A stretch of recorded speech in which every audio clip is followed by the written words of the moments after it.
I always found this interesting. The Earth's crust is almost identical in composition to clays in general, but the big difference in the clays is the particle size. Clay particles are incredibly tiny and flat, and the water bond between them allows them to slide back and forth like little plates of glass.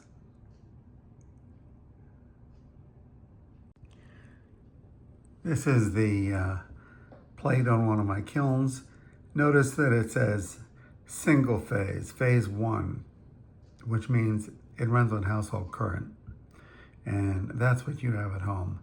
Only industrial buildings have 3-phase. That's the other option, single phase or 3-phase. So if you're buying a used kiln, make sure that it's single phase.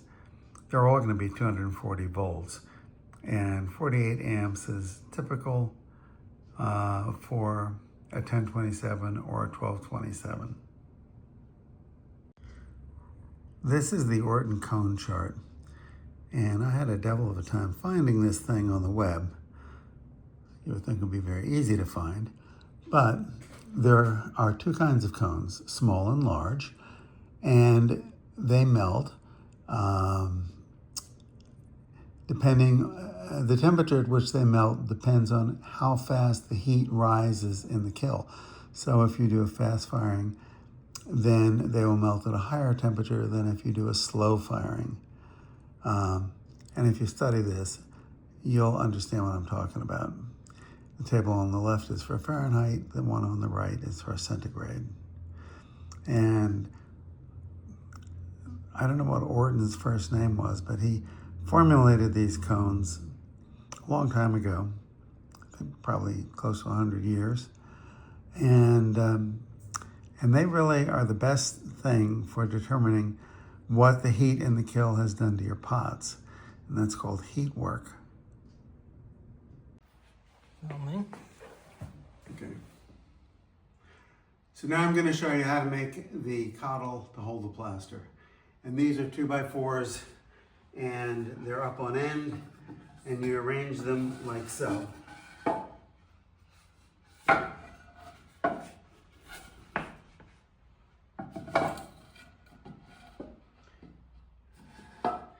And you screw them together like that, and then you grate plastic in there, and then you pour your plaster in it. And the nice thing about this kind of codle is that it is adjustable in size. So it can be this shape, or this shape, or like that. And it takes about 25 pounds of plaster to make one of those bats. With a couple things. This is the specific gravity for standard glazes, and it's got 2 pages of glazes. It indicates the specific gravity, and they range from 1.53 to 1.45. Now here's 1.40. So that seems to be the typical range for these glazes from standard, and you may like them a little bit different than that, but that's a good place to get started. That's a recommendation from Julie, who's the tech person at Standard. This is something called a material data sheet, and I have 2 of them here. Oops. For 2 different feldspars. So this is G200 feldspar, and this is G200 HP, and the HP stands for high potassium. Now, feldspar is something they dig out of the ground, and it's essentially the same material as granite. If you grind up granite, you have a feldspar. And in feldspar, these are the elements and the percentages. So there's silica, alumina, iron, potassium, sodium, calcium, manganese, and stuff that goes up the chimney, lost on emission. And this one, again, the same list of materials, but slightly different percentages, because the HP version has more potassium. And this was I can no longer get either of these materials. Materials come and go. But this one, the HP one, I still have a little bit left, and it made a really nice crackle glaze because potassium in the cooling cycle shrinks a lot and caused the glaze to crackle.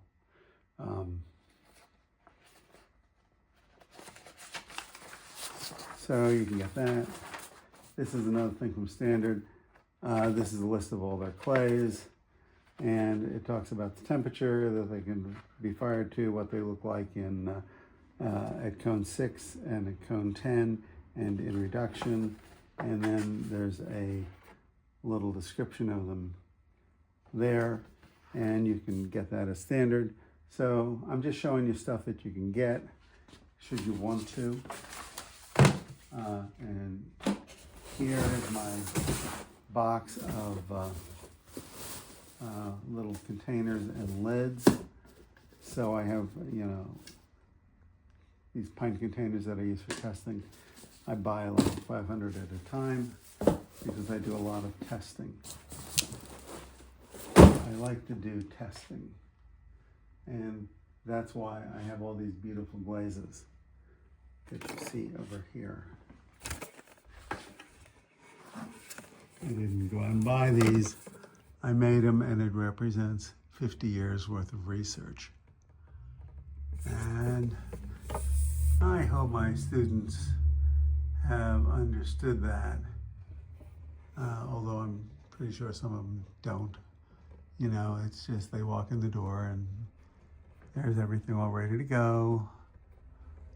But this has been a lifetime's worth of work for me, which I enjoyed, and my students have all benefited from that.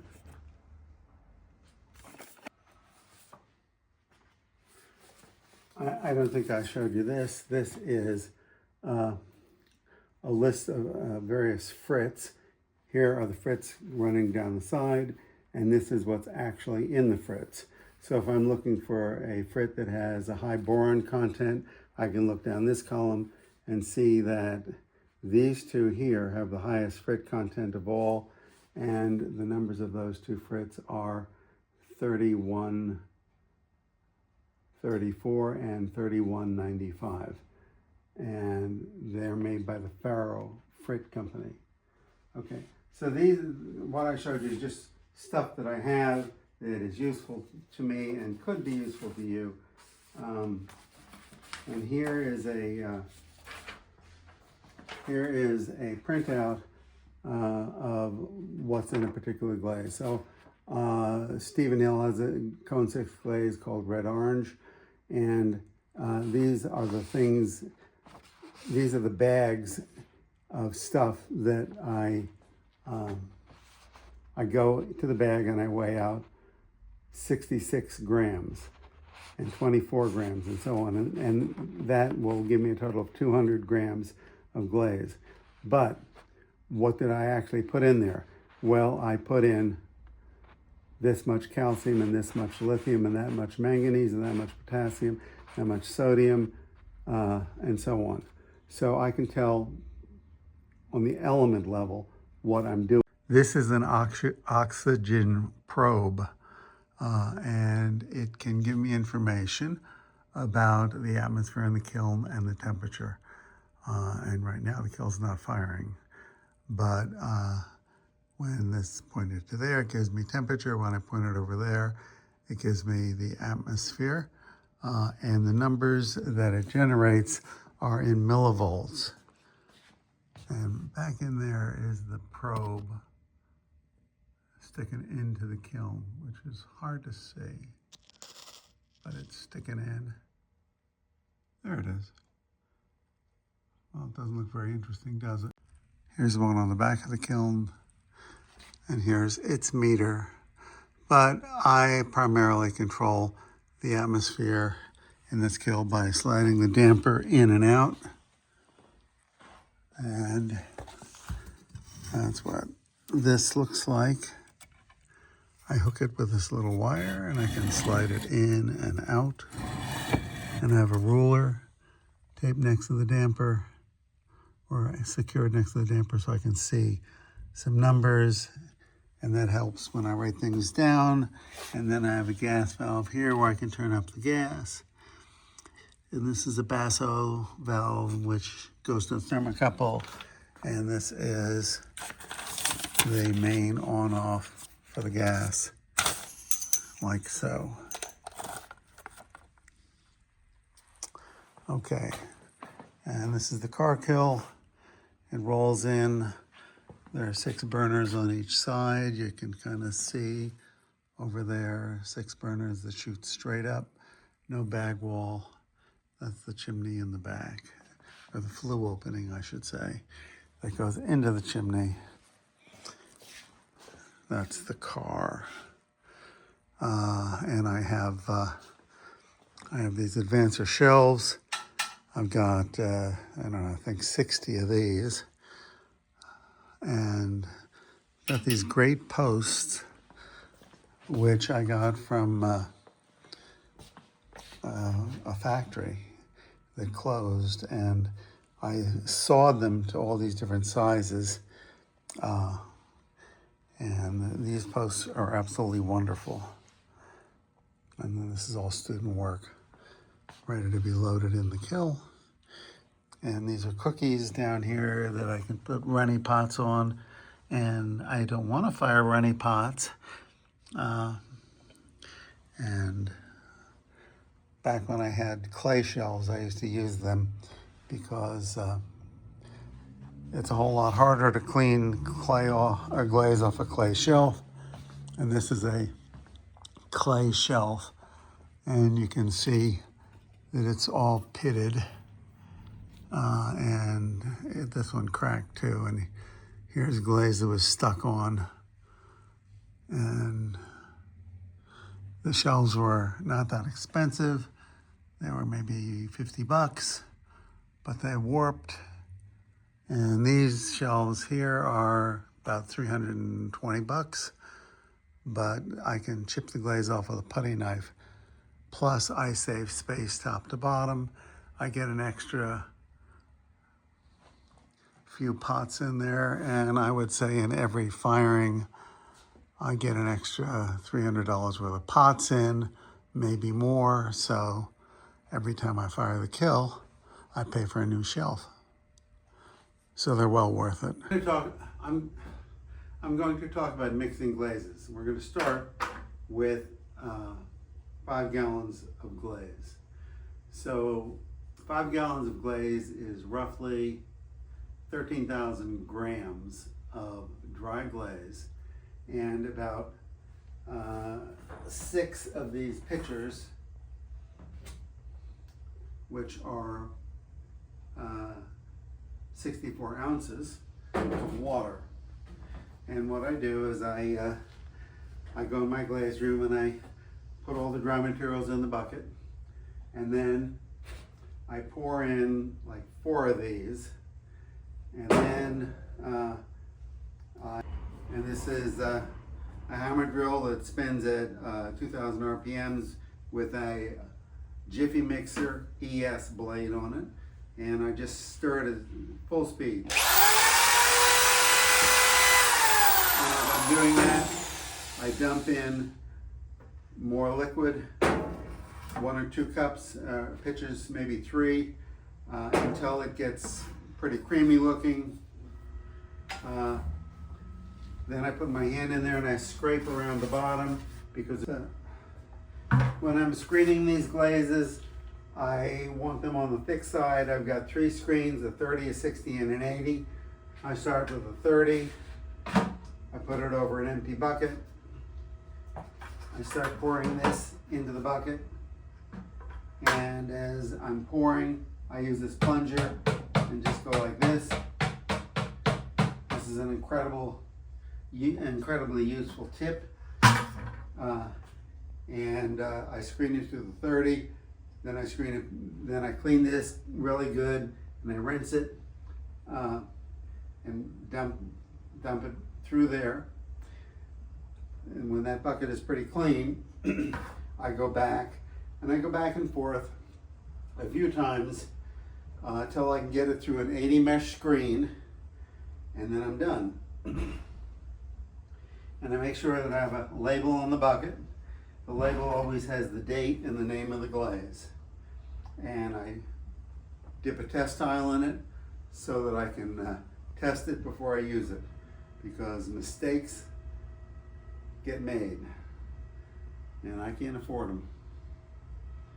Okay, so that is how I mix a 13,000 gram batch of glaze.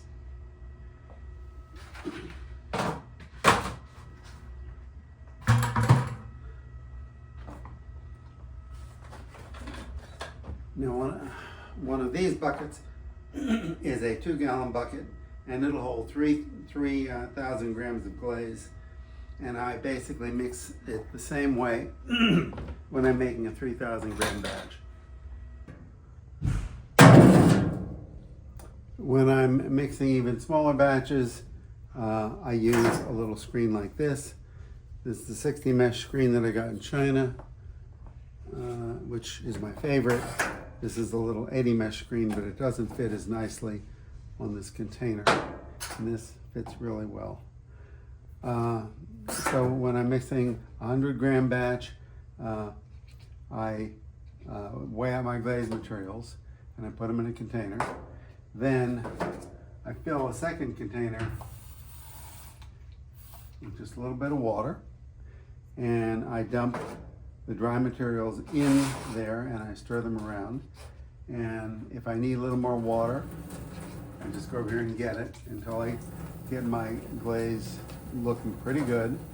And then I pour through here and scrub around until I've mixed it, and I go back and forth however many times I need to get my glaze totally mixed. And then if I only got 100 grams, I can't dip a test tile in it, so I have to paint the glaze on my test tile. And that's actually kind of good because I can put it on one side thin and on the other side thicker.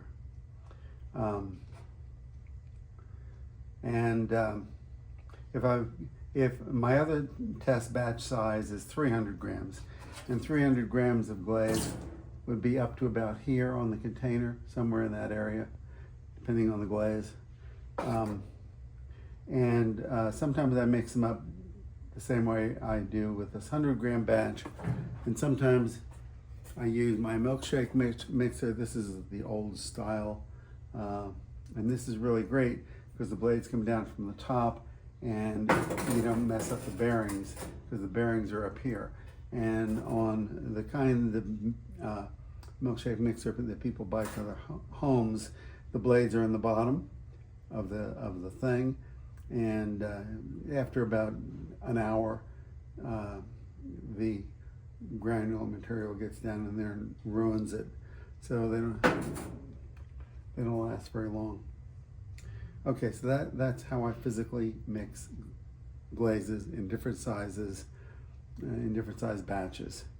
And the next thing I want to talk about is the specific gravity of the glaze. The glaze tech person down there is named Julie, and she, or you can ask for this, and it lists all the glazes and it tells the specific gravity and how much water you would likely use to get that specific gravity.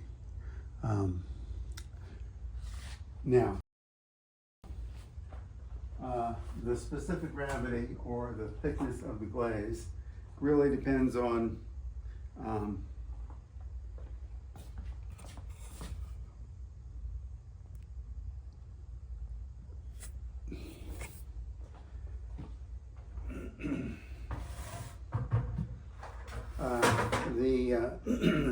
the specific gravity that you want to set your glaze at depends on how thick you want it to be on your pot.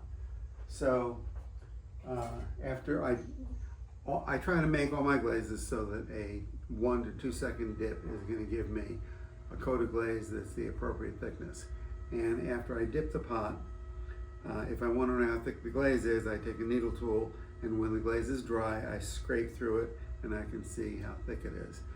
So I know that, for example, this glaze here needs to be quite thick on the pot, and this one needs to be very thin. So this glaze is very thick in the bucket, and that glaze is watery. Now, I can tell how thick they are by just dipping my hand in and looking at the glaze and feeling it, because I've been doing this for many years. But if you can't figure it out that way, you can check the specific gravity. So here's a gram scale. I'm going to turn it on. And this is a 100 milliliter graduated cylinder. And I can press the little tare button, and now this reads 0 grams. Okay, 0.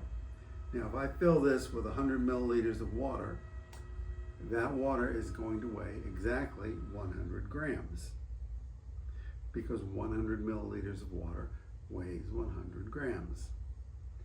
Okay, so the question is, how much does an equal volume of glaze weigh? If an equal volume of glaze weighed 200 grams, or 150 grams, or 110, or 130, or whatever it weighed, that number would be the specific gravity, but you have to move the decimal point. So if 100 milliliters of glaze weighed 200 grams, its specific gravity would be 2.0. If it weighed 150 grams, its specific gravity would be 1.5. If it weighed 130 grams, the specific gravity would be 1.3. And on Julie's little piece of paper here, all the glazes are somewhere between 1.5 something and 1.4 something.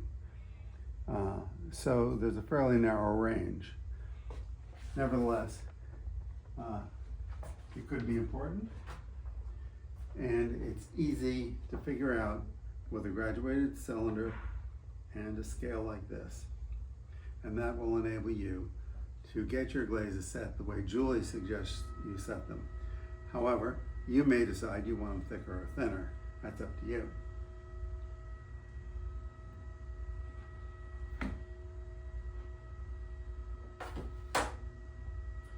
Now, to measure viscosity, you use a device like this, or you could simply use a container with a hole drilled in the side down at the bottom. And what you need to do is you need to time how long it takes for the container to drain through that hole that you make. Now, it doesn't matter what size hole you make in particular, just as long as the glaze will easily flow through it. And it doesn't matter what size the container is. What matters is that you use the same container every time, and that variable stays the same. And also that you always use exactly the same amount of glaze. So you can fill this to 100 milliliters and dump it in, or however you want. You could weigh the glaze, but you need exactly the same amount, because you're going to time how long it takes for this thing to drain, and that will give you a number. And whatever that number is, if you want your glaze to flow out the hole faster, you add more water. If you want it to flow out slower, you have to take away water, which means you have to let it settle and remove some water from the top. And as far as the specific gravity goes, when you're weighing it, if the glaze is too heavy, you add some water to it and stir it up. If it is too light, you just have to wait until the glaze settles and remove some water from the top. Okay, so that's one way. So that's one way to control some variables and be consistent. and being consistent is good so you can get repeatable results.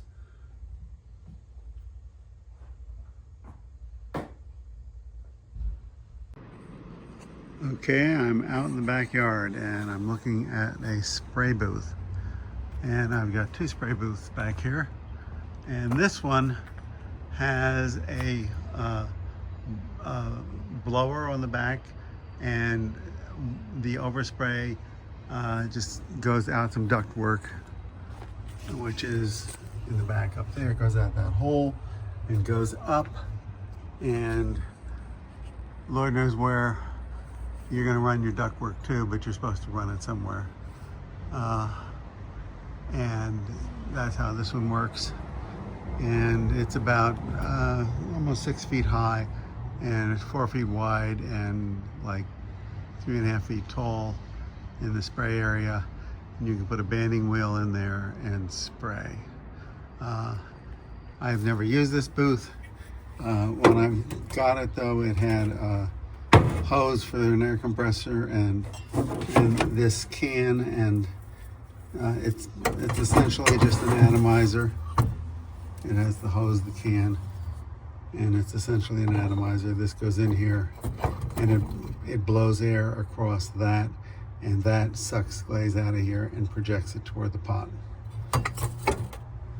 And this one is a much better design. It is homemade, but this one has a waterfall. So there's a water line that comes up side and goes in a U around the top, and when it's running, water drips down the walls, so any overspray is caught by the water and killed. There's a drain hole in the bottom for the water to go out, and the water goes out through a sink drain into a bucket that is below it. This is it was like some kind of a kick wheel really for children, but it's a great banding wheel, and I can put pots on there, and as you can see, it spins nicely for a long time. And this spray booth has a waterfall in the back, which is off the back wall, and it has an exhaust fan on behind it, so any air that goes into the booth is sucked down and goes either there or around the back of the sheet of aluminum and out the back of the booth. And here's the back of the booth. Okay, so there's a fan here, and there's also a filter, an air filter, which catches glaze. So that's what's going on. And this is very clean. There's essentially no pollution coming out of the back of the spray booth. It's all killed by the waterfalls on the side and the back, and anything that is not killed gets caught in that filter. So my fan is not dirty. We're not getting glaze back there. So that's the spray booth. This little thing here is an atomizer. I got these in China, but you can get them from Euclid up in Medicine Hat, Ontario, and some other places too. Get the tall ones. This one is about 5 inches high, because if you get the short ones, when you tip them like that, they spill out. And this one I can fill 3/4, and when I tip it, it won't spill. And I've got plenty of glaze. And what you do is you hook an air compressor up to this, and you blow air through this, just like this. In fact, you can do that with your mouth, but you won't be able to do it for long because you'll be pretty dizzy. And you can spray pots on the banding wheel. That's how I apply my sprayed glazes. Now, why spray glazes? Well, for one thing, you can get a gradient, which is, if you want a gradient, that's a great way to get it. And the other reason is you don't need a hell of a lot of glaze. So when I glaze, and I have a 5-gallon bucket of glaze, so I can dip a nice sized pot in it. Well, that requires a whole lot of glaze. But if I spray, I could spray 5 pots with 1 liter of glaze, maybe 10 pots, depends on the size, maybe 20 pots. So you don't need as much glaze when you spray.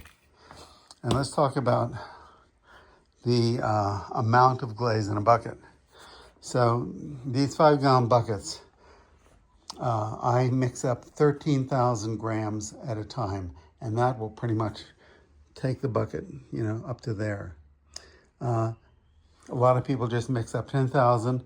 That's a nice number, but you don't get as much glaze, and it's more efficient for my time to make the 13,000 grams of glaze. And that's what you get in a 5-gallon bucket. Then I have these 2-gallon buckets like this. 1,000 grams of glaze comes up to about here. So 1,000 grams of glaze is to about there. This can hold 3,000 grams of glaze. And if I want a smaller batch, I use these buckets.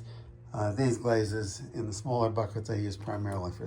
This little thing here is an atomizer. I got these in China, but you can get them from Euclid up in Medicine Hat, Ontario, and some other places too. Get the tall ones. This one is about 5 inches high, because if you get the short ones, when you tip them like that, they spill out. And this one I can fill 3/4, and when I tip it, it won't spill. And I've got plenty of glaze. And what you do is you hook an air compressor up to this, and you blow air through this, just like this. In fact, you can do that with your mouth, but you won't be able to do it for long because you'll be pretty dizzy. And you can spray pots on the banding wheel.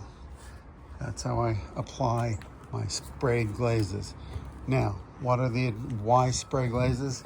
Well, for one thing, you can get a gradient, which is, if you want a gradient, that's a great way to get it. And the other reason is you don't need a hell of a lot of glaze. So when I glaze, and I have a 5-gallon bucket of glaze, so I can dip a nice sized pot in it, well, that requires a whole lot of glaze. But if I spray, I could spray 5 pots with 1 liter of glaze, maybe 10 pots, depends on the size, maybe 20 pots. So you don't need as much glaze when you spray. And let's talk about the amount of glaze in a bucket. So these 5-gallon buckets, I mix up 13,000 grams at a time, and that will pretty much take the bucket, up to there. A lot of people just mix up 10,000. That's a nice number, but you don't get as much glaze, and it's more efficient for my time to make the 13,000 grams of glaze. And that's what you get in a 5-gallon bucket. Then I have these 2-gallon buckets like this. 1,000 grams of glaze comes up to about here. So 1,000 grams of glaze is to about there. This can hold 3,000 grams of glaze. And if I want a smaller batch, I use these buckets. These glazes in the smaller buckets I use primarily for spraying. And these I use primarily for dipping. And what do you need? I have a mountain of stuff which I accumulated over many, many years, and I indulge myself because I like doing what I do and I want to make it as pleasant as possible. So I like to have all the tools that I could possibly want, and I like everything to be in good shape. Nothing that I own squeaks. Everything is sharp and oiled and works well, because that's the way I like it, and that's what makes doing what I do fun for me. And you don't need 1/10 of this stuff, so don't panic. You'll be just fine. I stirred glaze just by sticking my arm in the bucket for a long time, and I got along just fine. So don't get stressed out.